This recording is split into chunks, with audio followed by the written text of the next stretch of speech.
Okay mga bro, welcome back na naman sa ating mga video. Bali patungkol na naman sa mini chainsaw mga bro ang video natin na ito mga bro. Ayan, bali ang problema nito ay nagwa-wild, sabi ng may-ari. Ayan mga bro, medyo mahirap daw paandarin, tapos kapag napaandar na niya ay nagwa-wild daw yung kanyang andar kahit naka-timing yung kanyang karburador. Okay, sa video ito mga bro ay share ko na naman sa inyo kung paano solusyonan yung ganitong problema ng mini chainsaw.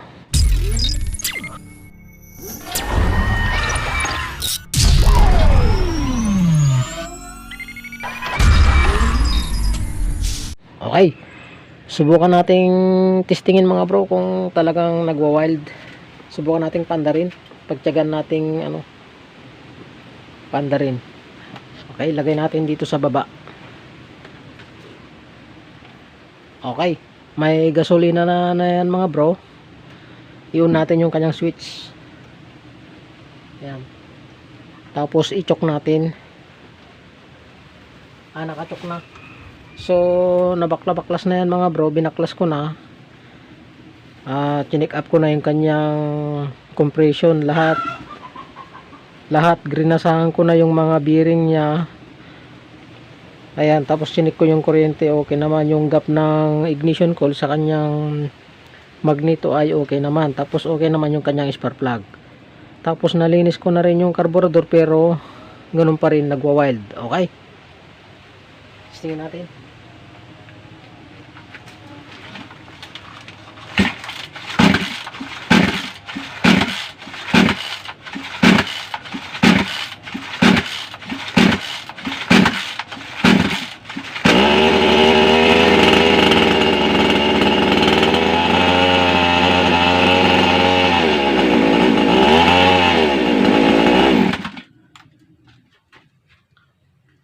Ayun mga bro, nagwa-wild siya. Kapag binalik mo yung kanyang choke, namamatay na siya. Tapos ulitin nating pandarin, i-choke natin ulit.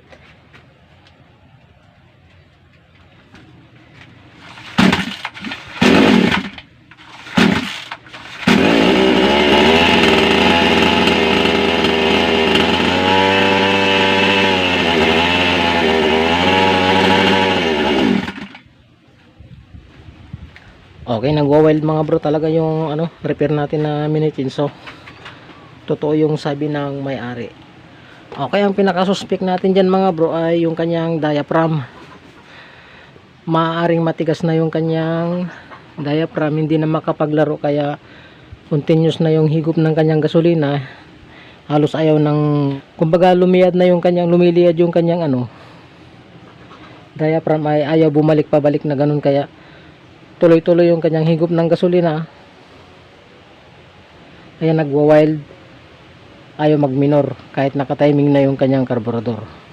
Okay, subukan nating baklasin mga bro yung kanyang karburador at papalitan natin ng diaphragm. Okay, so baklasin natin. Meron tayong pamalit dyan mga bro na bagong diaphragm. Okay, baklasin natin. Gamit lang tayo mga bro ng Allen wrench na 4mm.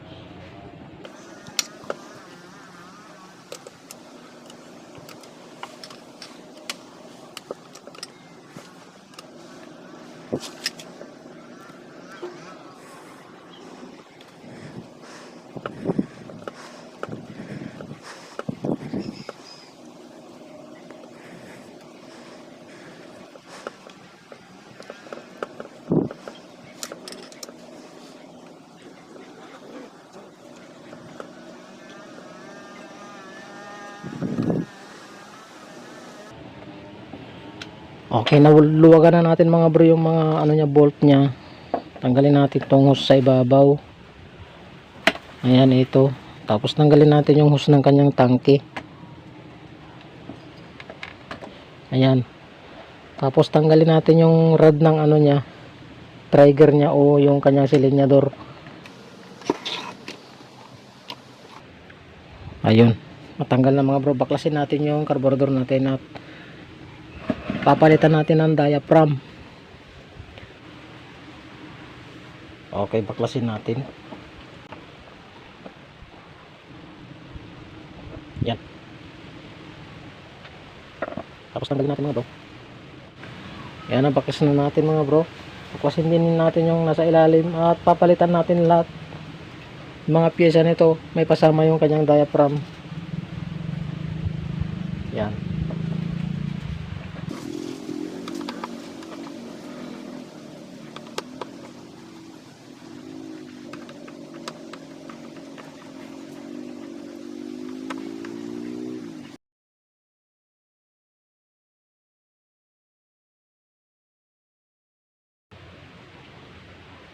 Yan, lagay natin dyan. Okay. So ayan mga bro, tanggalan natin yung kanyang diaphragm. So bali ito na yung kanyang diaphragm mga bro. Ayan o. Ayan, palatandaan mga bro na magpapalit na talaga ng diaphragm. Ayan o. Kung mapapansin nyo ay yupi-yupi na yung kanyang diaphragm o. Ayan. Oh. Matigas na mga bro. Hindi na gaano makapaglaro. Ay, papakita natin sa inyo yung bagong diaphragm. So ito yung isang set ng diaphragm natin mga bro. Ayan. Buksan natin. Ayan o. Ayan, palitan natin lahat ng bago, pati yung mga gasket nya. Ayan, kung mapapansin nyo mga bro, itong bagong diaphragm natin ay ganyan ang itsura nya o. Ayan, wala pang kayupi-yupi. Ayan o. Ayan yung kabila nya. Parang solbabida o. Ganyan dapat mga bro. Ayan, so okay. Subukan nating palitan. So ito yung dati oh. Ito yung luma. Ayan. So kunin natin yung mga bro ito oh. Ito. Ayan, ilalagay natin dito. Ganyan. Ayan. So nailagay na natin. Susunod natin yung diaphragm natin. Yung bago. Papaibabaw natin. Ayan, bandang ibabaw mga bro, itong ano ito. Mapapansin nyo. Ayan, ganyan oh. Ganyan yung forma nya oh. Huwag baliktad mga bro ah, huwag pa ganyan. Yan, mali yan ganyan. Dapat ganyan. Okay. So, sandali lang mga bro. Ito kasi mga bro, itong parang ko na ito, tuldok na ito yung tumutulak dito. Ito kasi mga bro, tinutulak niya ito para dumami yung gasolina. Pag tinulak niya yan ng ganyan, hihirit siya. Yan, ngayon ang nangyari dun sa lumang kwan niya, pag diniin niya yung ganun mga bro, hindi na bumabalik, matigas na. Itong lumang diaphragm natin, ayun, matigas na oh. Oh, yupi na. Pagka yupi ng ganyan mga bro ay alanganin na. Okay, lagay natin mga bro. Yung pagbabalik naman natin dito ay yung butas nito dito lang sa dalawang kuan na ito, dito sa kanyang hiritan saka sa choke. Diyan banda yung butas niya no, ayan oh. Ayan, mapapansin nyo. Okay? Yan, ganyan. So ilagay na natin yung apat na screw.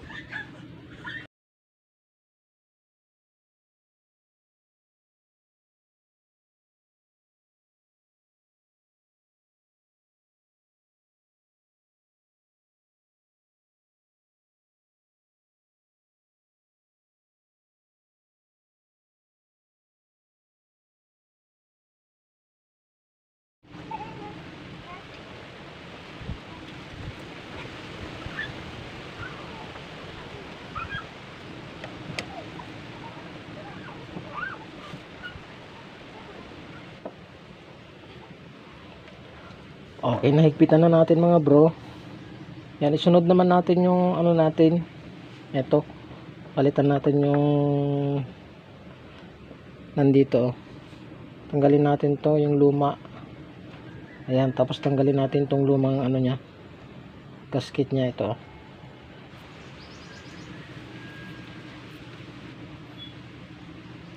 Ayan, natuklap na mga bro. Okay. Linis-linisan lang natin mga bro. Ang ganyan natin. Ayan. Okay. Okay, ilagay na natin mga bro yung gasket niya ito. Ayan. Okay. Ganyan natin. Ayan. Yan yung forma niya. Tapos sunod natin ito, yung manipis. Ayan. Ganyan natin. Okay. Tapos ibalik na natin mga bro.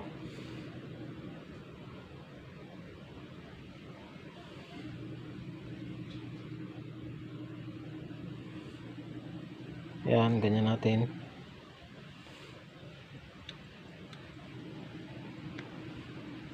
Ayan. Tapos lagyan na natin yung kanyang screw.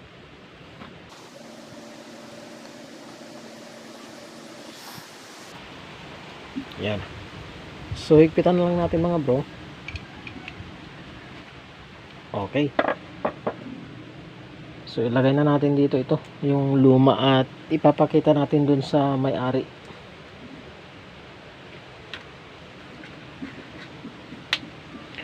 So ibabalik ko lang mga bro ito, carburetor natin, para matesting natin. Yan, lagay muna natin yung rod ng ating hiritan o silinyador.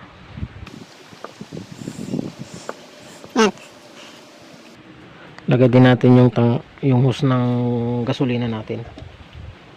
Okay, tapos lagay na natin yung ano niya. Ito.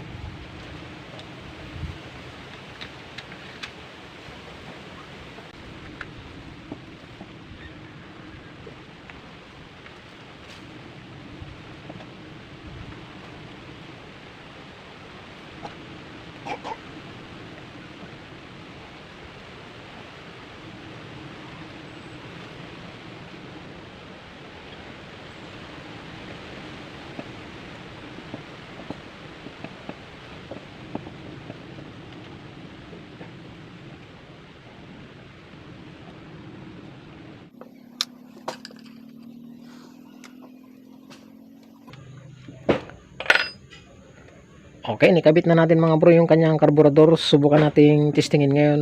Kung halimbawa mga bro, naikabit nyo na at mapaandar nyo, in case lang na mataas yung minor o mababa, ito lang yung gagalawin nyo. Ito, yan o. Ito mga bro, itong na ito. Ayan, kung halimbawa mababa yung minor at mamamatay siya, higpitan nyo lang pa ganun o. At kung naman, kung halimbawa mataas ang minor, parang nagwa-wild, iganon nyo lang, pag ganun lang, hanggang sa makuha nyo yung tamang minor. Okay, subukan nating testingin mga bro kung mapapaandar natin, dahil napalitan na natin yung kanyang diaphragm. Ayan, subukan natin, baka sakaling umandar. Ito na mga bro yung kuno, papakita ko sa may-ari kapag kinuha niya. Ayan. Okay, testing.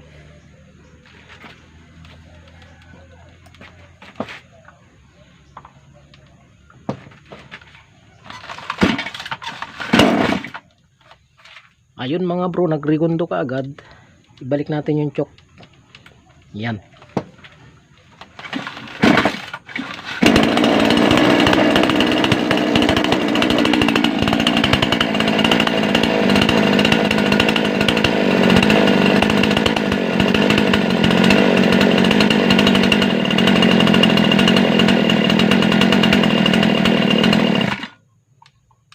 So masyadong mababa yung adjust ko. Taas natin ng konti. Ayan o. Okay, testing.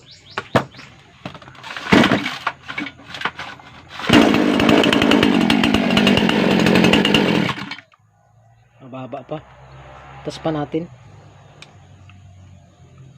Yan.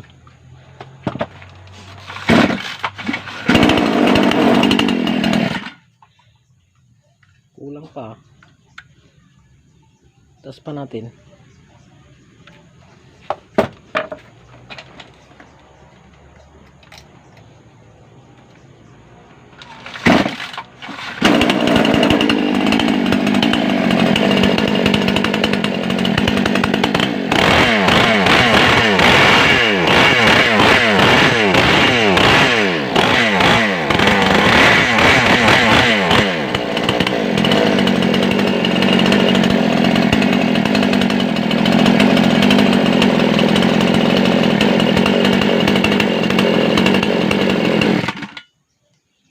Ayos na mga bro.